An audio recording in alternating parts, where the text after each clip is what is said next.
The honorable member for Louis Saint-Laurent Akia-Wenrock. Thank you, Mr. Speaker. Now, during the throne speech, in his speech, the king was very clear. And this is something that shows what he felt about our previous Liberal government. He said that this government will be guided by a new level of fiscal discipline. And yet, very quickly, we see that in this new legislation that there will actually be an increase of $40 billion in spending, 8% more. It's hard to believe that these people could do worse than Justin Trudeau. How can this Prime Minister stand up and tell Canadians that he's actually going to do worse than Justin Trudeau? The Honourable Minister of Finance and National Revenue. Mr. Speaker, my colleague for Louis Saint-Laurent knows that I respect him greatly.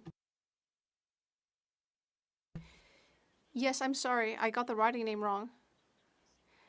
But if he's talking about being able to stand up and look people in the eye, well, of course we can do that because there is a tax cut for 22 million Canadians. So the Prime Minister will be able to look people in the eye, and I hope my colleague will be able to do the same. He will be able to tell his constituents that he is voting for that tax cut and showing that he cares about Canadians. I would invite him to vote in favor. The honourable member for Louis Saint-Laurent Akia-Wenrock.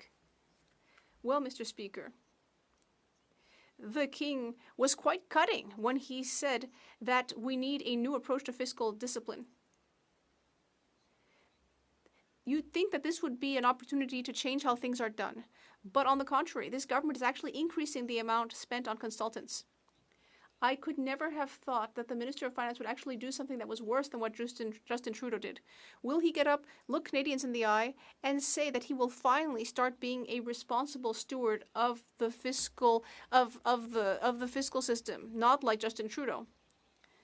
The Honourable Minister of Government Transformation, Public Services and Procurement.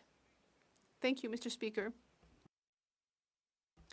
Well, you know which party Quebecers really were cutting towards. They cut the number of Conservative seats. After all, they didn't want a party whose plan was barely worth the paper it was printed on.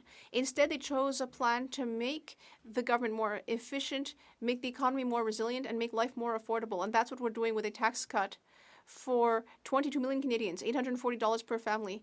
I hope the member across the way will support that plan.